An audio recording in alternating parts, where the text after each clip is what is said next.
안녕하세요. 이번 발표를 맡은 석사과정 신규태입니다.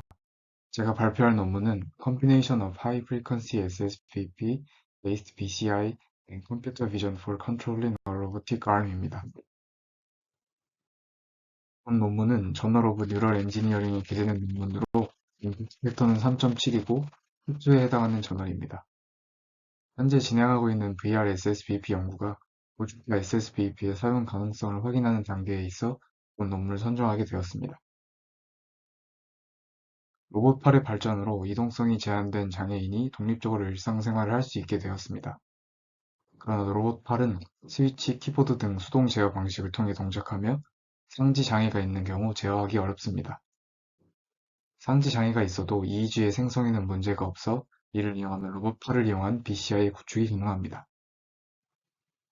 SSBP는 사용자 교육에 어려움이 없어 BCI 분야에서 자주 사용되고 있습니다. 초기에 사용된 저주파 자극은 유발되는 진폭이 크지만 시각적 피로를 유발한다는 단점이 있습니다. 따라서 본 연구는 고주파 자극을 이용하여 BCI의 사용 가능성을 확인하였습니다.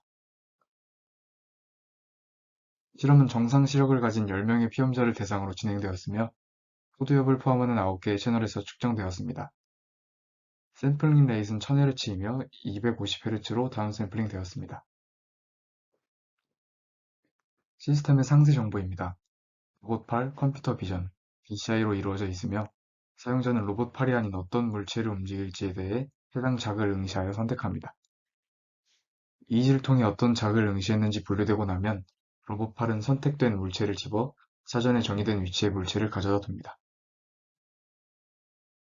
로봇팔 및 실험 환경에 대한 설명입니다. 5x5 형태로 숫자가 적혀있는 정사각형 칸이 있고 각 숫자는 25개의 위치를 의미합니다. 사각형, 원형, 삼각형의 플라스틱 물체가 25개의 위치 중 랜덤한 곳에 배치됩니다. 피험자는 로봇팔이 움직일 물체를 선택하고 로봇팔은 그 물체를 노란색 칸에 배치합니다. 인형 뽑기처럼 로봇의 정확한 동작을 피험자가 조종하는 것은 아니고 단순히 물체를 선택만 하면 알아서 집어오게 됩니다. 컴퓨터 비전에 대한 설명입니다. 피험자는 집어올 물체의 모양만을 선택하고 위치는 모르기 때문에 카메라를 통해 그 물체가 어디에 위치한지 감지해야 합니다. 따라서 카메라에 찍히는 이미지의 전처리가 필요합니다. 먼저 원본 이미지를 회색조로 바꾸고 필터링을 진행하여 노이즈를 제거합니다. 이후 이진 이미지로 변환하고 작은 물체는 제거하여 확인 물체만을 추출할 수 있도록 합니다. 5x5로 칸을 나누고 감지된 물체의 중심과 모서리 사이의 거리를 측정합니다. 오른쪽 아래 그래프는 이러한 거리를 나타낸 것으로 중심과 꼭지점 사이의 거리가 가장 크기 때문에 사각형과 삼각형의 그래프를 보면 피크의 개수와 꼭지점의 개수가 동일합니다. 원의 경우 중심과의 거리가 항상 같으므로 거의 직선인 그래프가 나오게 됩니다. 따라서 최종적으로는 피크의 개수를 통해 해당 물체가 어떤 모양인지 분류하게 됩니다. 다음은 자극의 레이아웃입니다. 2x2 형태로 4개의 원형 자극이 사용되었습니다. 자극에 표시된 그림은 물체의 모양 및 되돌리기입니다. 타겟 주파수는 30부터 33Hz까지 1Hz 단위로 사용되었으며 모니터의 주사율은 120Hz였습니다. 실험 과정입니다. 오프라인 실험은 로봇팔 없이 자극의 분류 성능만을 확인하기 위해 진행되었습니다.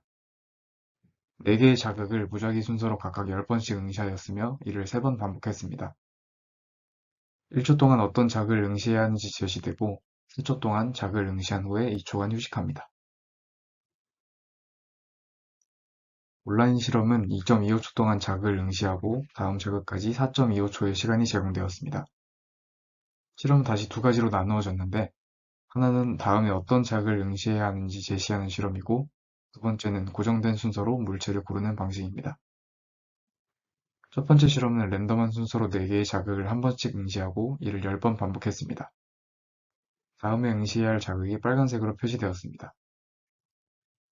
두 번째 실험에서는 3개의 물체를 제시된 순서로 응시했으며 이를 5번 반복했습니다. 데이터 분석에는 진폭 스펙트럼, SNR, 분류 결과가 사용되었습니다. 진폭 스펙트럼은 EEG를 주파수 계열로 변환하여 확인되었고 SNR은 전후 1.25Hz 대비 타겟 주파수가 차지하는 비율을 계산했습니다. 분류 방법은 CCA와 FBCCA가 사용되었습니다. CCA는 이의지와 기준 신호 간의 상관관계를 비난하고 상관관계가 가장 높은 신호의 주파수를 자극의 주파수로 분류하는 방식입니다. 기준 신호는 타겟 주파수와 하모닉 성분의 사인, 코사인파로 이루어져 있습니다.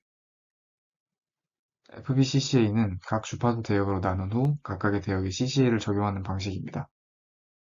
각 대역에서 계산된 상관계수에 가중치를 더한 후 최종적으로 가장 높은 값을 가지는 주파수를 자극의 주파수로 분류합니다.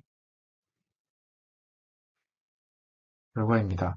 지금은 30Hz 자극을 응시했을 때의 평균 앰플리튜드와 SNR입니다.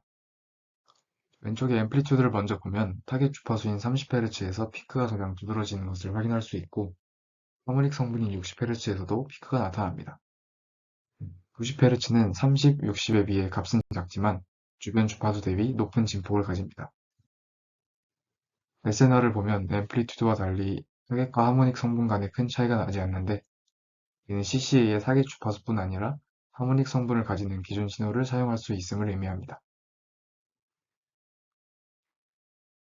다음은 CCA를 이용한 분류 결과입니다. NH는 기준 신호에 사용한 하모닉 성분의 개수로 예를 들어 NH가 2라면 기준 신호는 타겟 주파수와 그의 2배의 주파수를 가지는 사인, 코사인파로 이루어져 있다는 뜻입니다. 왼쪽 결과는 NH와 데이터 길이에 따른 평균 정확도입니다. 데이터 길이에 따른 차이를 먼저 보면 데이터가 길어질수록 정확도의 증가폭이 감소하다가 거의 수렴하는 것을 알 수 있습니다. NH가 1일 경우 정확도가 가장 높고 2, 3, 4일 때는 서로 큰 차이가 없습니다. 타겟의 3배인 주파수 성분부터는 피크가 잘 나타나지 않거나 있어도 매우 미비한 수준이기 때문에 정확도 향상에 큰 영향을 미치지 않는 것으로 보입니다. NH가 1일 때, 즉 기준 신호가 타겟 주파수의 사인, 코사인파로만 이루어진 경우에는 정확도가 가장 낮기는 해도 나머지에 비해 큰 차이는 없어 보이는데 이는 앞선 결과에서 본 것처럼 타겟 성분의 진폭이 매우 두드러지기 때문이라고 생각됩니다. 오른쪽 결과는 2.25초의 데이터에 CCA를 적용하여 NH에 따른 평균 분류 정확도를 나타낸 결과입니다. NH가 2일 때 정확도가 가장 높았으므로 FBCCA에서도 NH는 2인 CCA가 적용되었습니다. 다음은 분류 방법별 정확도와 ITR입니다. 왼쪽의 정확도 결과를 보면 데이터 길이가 길어질수록 두 방식 간의 차이가 줄어들고 3초 이후부터는 통계적으로 유의미한 차이가 나지 않는 것을 볼 수 있습니다. BCI 적용을 위해서는 자극을 응시해야 하는 시간이, 즉 반응이 나타나기 위해 필요한 시간이 작은 것이 가장 중요합니다. 따라서 데이터 길이가 작을 때 FBCCA의 성능이 통계적으로 높은 점을 통해 CCA보다 우수함이 입증됩니다. 또한 정보 전송률인 ITR도 FBCCA가 통계적으로 더 높은 값을 가지는 것을 알 수 있습니다. 다음은 온라인 실험 결과로 왼쪽은 다음에 응시할 자극을 제시한 실험이고 오른쪽은 고정된 순서로 자극을 응시하도록 한 실험입니다. 왼쪽 결과를 먼저 보면 절반 이상의 피험자는 100%의 정확도를 보였으며 나머지 피험자들도 90%를 넘는 정확도를 보여 평균 약 98%의 높은 정확도가 도출되었습니다. 오른쪽 결과에서 일부 피험자의 트라이얼 수가 다른데 이는 제시된 순서와 기반 물체가 선택되었을 때 이를 다시 되돌리기 위해 다른 자극을 응시하도록 했기 때문입니다. 예를 들어 트라이얼 수가 17인 것은 다른 15회에 비해 2번 틀린 것이 아니고 한 번 틀린 이후에 이를 되돌리려고 자극을 한 번 더 응시했기 때문에 총 2번의 트라이얼이 추가된 것입니다. 평균 트라이얼이 16이라는 것은 잘못 분류된 것이 한 번 이내라는 것을 의미합니다. 그 결과를 통해 해당 연구가 높은 성능의 BCI를 설계했음을 알 수 있습니다.